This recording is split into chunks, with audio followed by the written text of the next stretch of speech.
Moments ago, Israel launched Operation Rising Lion.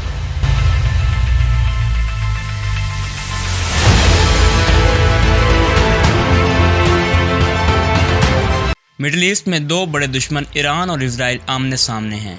اسرائیل نے ایران پہ حملہ کر کے ایک نئی جنگ کا آغاز کر دیا ہے، ایک ایسی جنگ جس میں ہر طرف تباہی کے مناظر ہیں۔ دونوں ممالک کے درمیان جنگ شدت اختیار کر چکی ہے۔ اسرائیل نے ایران پہ حملہ کر کے ایران کی ٹاپ ملٹری لیڈرشپ کو ختم کر دیا ہے۔ اسرائیل نے ایران کے چیف آف آرمی سٹاف اور IRGC چیف کو اسیسینیٹ کر دیا ہے حملوں میں، جس کے بعد سے مڈل ایسٹ میں سچویشن انتہائی خراب ہے۔ اس کے بعد اسرائیل نے ایران کی نیوکلیر سائٹس کو بھی نشانہ بنایا۔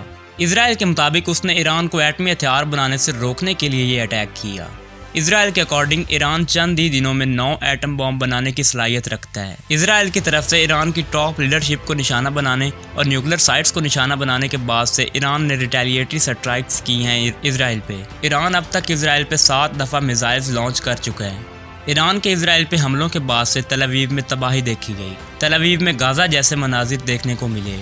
ایران نے 7 مرحلوں میں اسرائیل کے مختلف شہروں کو نشانہ بنایا، جن میں حیفا، گولان ہائٹس، تل ابیب اور ایشکلون شامل ہیں۔ اس کے علاوہ یروشلم میں بھی اسرائیل کو بھاری نقصان ہوا ہے۔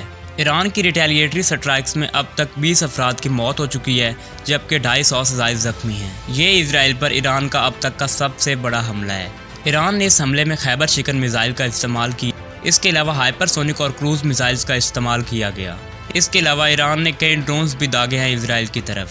اس کے ساتھ ساتھ اسرائیل بھی جوابی کارروائی کر رہا ہے ایران میں۔ ایرانین سورسز بتا رہے ہیں کہ اسرائیل لگاتار ایران پہ میزائل اٹیک کر رہا ہے، جنہیں ایرانین ایئر ڈیفنس سسٹم کی طرف سے انٹرسیپٹ کیا جا رہا ہے۔ اس کے علاوہ ایرانین ایئر ڈیفنس سسٹم کی جانب سے 10 اسرائیلی فائٹر جیٹس کو بھی گرانے کا دعویٰ ہے، حالانکہ اسرائیل نے اس دعوے کی تصدیق یا تردید نہیں کی۔ تو اس طرح ایران اور اسرائیل اب سیدھی جنگ لڑ رہے ہیں۔ پہلے تو ایران اپنی پراکسیز کے ذریعے یہ جنگ لڑ رہا تھا، لیکن اب ایران سیدھے لڑ رہا ہے یہ جنگ اسرائیل کے ساتھ۔ ایران کے ساتھ ساتھ یمن سے بھی اسرائیل پہ میزائلز داغے جا رہے ہیں۔